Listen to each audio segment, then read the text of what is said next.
بسم الله الرحمن الرحيم داوديال waxaad ku soo dhawaataan barnaamij gaar ah oo uga sameynay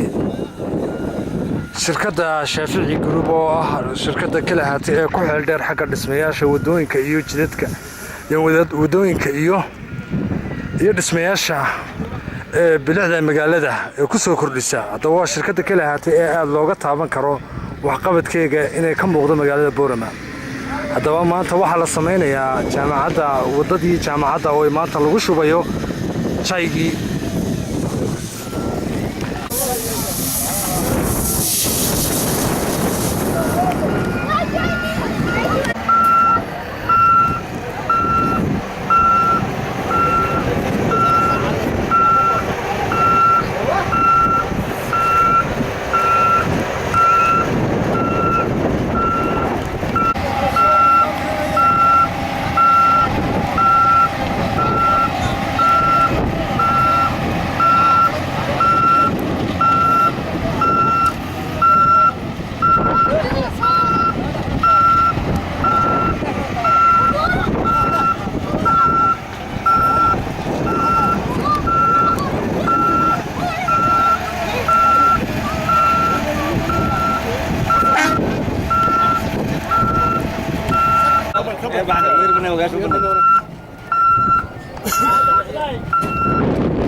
اللهم يسر ولا تعسر